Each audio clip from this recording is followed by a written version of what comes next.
बुद्ध एक शांत वन में बैठे थे। उनके चेहरे पर गहरी शांति थी, जैसे जीवन के सारे रहस्य सुलझ चुके हों, जैसे किसी ने संसार की सारी उलझनों को एक क्षण में समझ लिया हो और फिर उन्हें छोड़ दिया हो। एक युवक उनके पास आया। उसकी आंखों में चिंता थी, हृदय में भय था। वह बोला, भगवान, मेरा जीवन अस्त व्यस्त है, मेरे संबंध टूट रहे हैं, व्यापार घाटे में है, मन बेचैन है, कुछ भी वैसा नहीं रहा जैसा पहले था। आप बताइए, मैं क्या करूं? बुद्ध ने उसकी ओर देखा और मुस्कुराए। फिर धीरे से बोले, जब कुछ भी स्थायी नहीं है तो चिंता क्यों कर रहे हो? युवक चकित होकर बोला, लेकिन भगवान, यही तो मेरी चिंता है कि सब कुछ बदल रहा है। तो बुद्ध ने कहा, यही तो जीवन की सच्चाई है। अनित्य, इम्परमानेंस, सब कुछ बदलता है और यही बदलाव ही तो तुम्हारा सबसे बड़ा मित्र है, क्योंकि जो दुख आज है वह भी बदल जाएगा, जो डर आज है वह भी बीत जाएगा, जो अकेलापन अभी है वह भी टल जाएगा। लेकिन तुम परिवर्तन को शत्रु मान बैठे हो, इसलिए दुखी हो। देखो, इस वृक्ष को इसके पत्ते हर मौसम में बदलते हैं, पुराने झड़ते हैं। पूरी पेड़ तब रोता है क्या जब उसकी डालियां खाली हो जाती हैं? नहीं, क्योंकि वह जानता है यह चक्र है, यह शाश्वत परिवर्तन का नियम है। जैसे नदी बहती है, वह कभी एक जगह नहीं रुकती, वैसे ही जीवन भी बहता है। अगर तुम जीवन को थामने की कोशिश करोगे तो पीड़ा होगी। जैसे बहते पानी को मुट्ठी में पकड़ना चाहो, पानी निकल जाएगा और हाथ भी दुखेगा। लेकिन अगर तुम बहाव को स्वीकार कर लो तो शांति आएगी। बुद्ध ने युवक से पूछा, तुम सबसे ज्यादा चिंता कब करते हो? युवक बोला, जब मुझे लगता है कि जो चीजें मेरे पास हैं वो मुझसे छिन जाएंगी। बुद्ध बोले, तो तुमने कभी सोचा है कि वे चीजें स्थायी थी ही कब? क्या बचपन आज भी तुम्हारे साथ है? क्या वही शरीर, वही रिश्ते, वही वैसे ही हैं? नहीं, सब बदला है और यह बदलाव ही जीवन है।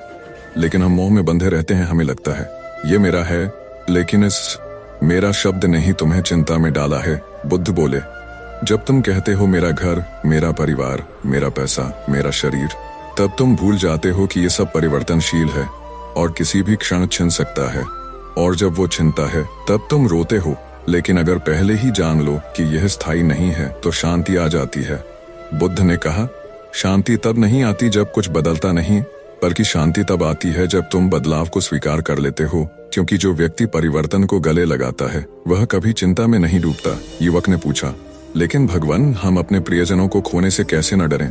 बुद्ध बोले, जैसे एक फूल सुबह खिलता है और शाम को मुरझा जाता है, वैसे ही संबंध भी आते हैं और चले जाते हैं। प्रियजन भी एक दिन विदा लेते हैं। लेकिन इसका मतलब यह नहीं कि प्रेम न किया जाए, बल्कि यह समझना है कि प्रेम करना है, लेकिन उसके जाने पर रोना नहीं, क्योंकि वह तो चला ही इसलिए क्योंकि उसका समय पूरा हुआ। जैसे सूर्य ढलता है वैसे ही संबंध भी ढलते हैं। कोई गलत नहीं, कोई दोषी नहीं, बस समय की धारा है जो बहती रहती है। युवक ने धीरे से सिर झुकाया और बोला, तो क्या हमें कभी मोह नहीं रखना चाहिए?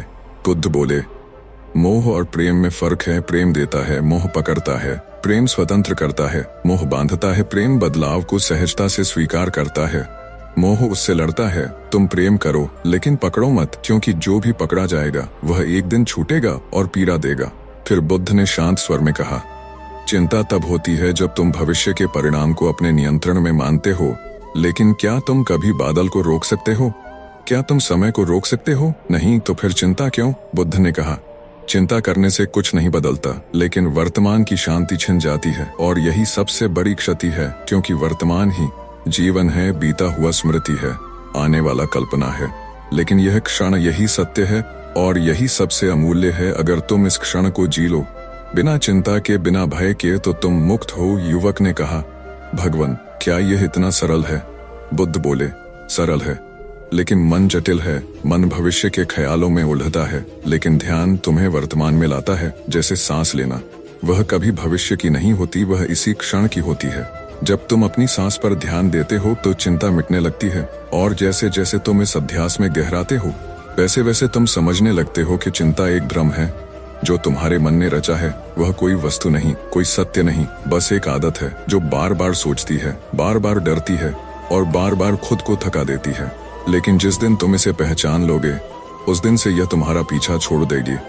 बुद्ध बोले, जब परिवर्तन को जान लोगे तब स्थायित्व की चाह स्वतः छूट जाएगी, और जब चाह छूट जाएगी तब चिंता भी मिट जाएगी, और जब चिंता मिटेगी तब शांति जन्म लेगी, और वही शांति तुम्हारी मुक्ति का द्वार होगी। यही निर्वाण है। चिंता से परे जीवन, मोह से परे प्रेम, परिवर्तन में संतुलन और वर्तमान में निवास। युवक की आंखें नम थी, लेकिन उसके चेहरे पर एक अजीब सी मुस्कान थी, जैसे किसी ने रात के अंधेरे में दीपक जला दिया हो, जैसे किसी खोए हुए को रास्ता मिल गया हो। वह बोला, भगवान, मैं समझ गया, कुछ भी स्थायी नहीं है, और यही सबसे सुंदर सत्य है।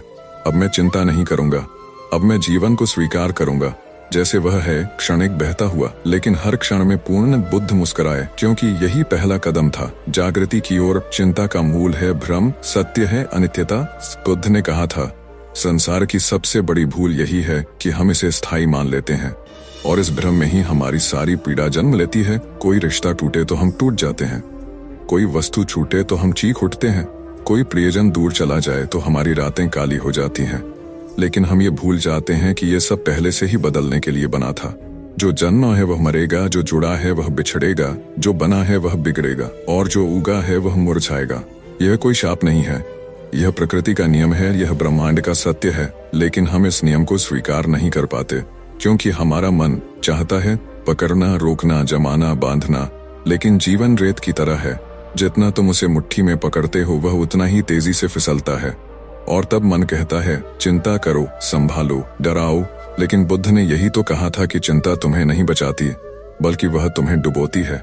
चिंता न तो अतीत को बदल सकती है, न भविष्य को नियंत्रित कर सकती है, वह सिर्फ वर्तमान को जला देती है। एक ऐसी आग है जिसमें कोई लाभ नहीं, कोई समाधान नहीं, केवल राख बनती है। आत्मा की, शांति की और प्रेम की। एक बार एक वृद्ध औरत बुद्ध के पास आई। उसकी गोद खाली थी, उसकी आंखों में पानी था और उसके हृदय में एक बर्फीला सन्नाटा। उसने कहा, प्रभु, मेरा बेटा मर गया है, वह मेरा इकलौता था, मेरी आंखों की रोशनी, मेरी आत्मा का टुकड़ा। मैं कैसे जीऊं अब? आप उसे लौटा सकते हैं क्या? बुद्ध बोले, मैं एक उपाय बता सकता हूँ। तुम जाओ और किसी ऐसे घर से सरसों के बीज लेकर आओ जहाँ कभी किसी की मृत्यु न हुई हो। वह स्त्री दौड़ी, गांव गांव गई, घर घर पहुंची, लेकिन हर जगह उसे एक ही उत्तर मिला, हमारे भी किसी अपने की मृत्यु हुई है। कोई माँ खो चुका, कोई पिता, कोई भाई, कोई पत्नी, कोई पुत्र, सबने किसी न किसी को खोया है। वह स्त्री थक कर लौट आई और बुद्ध के चरणों में गिर पड़ी। बोली, मैं समझ गई प्रभु, मृत्यु कोई दुर्भाग्य नहीं, यह तो जीवन का हिस्सा है, यह तो सबका सत्य है। तब बुद्ध बोले, और जब यह सत्य है तो फिर चिंता क्यों? जब यह हर किसी के साथ होता है तो फिर पीड़ा को पकड़ना क्यों? वह स्त्री उसी क्षण मुक्त हो गई। उसका बेटा नहीं लौटा, लेकिन उसकी आत्मा लौट आई। उसकी आंखें अब रो नहीं रही थीं, वे समझ गई थीं, जो गया वह लौटेगा नहीं, लेकिन जो जाना ही था उसे पकड़ना मूर्खता है। यह समझना ही ध्यान है।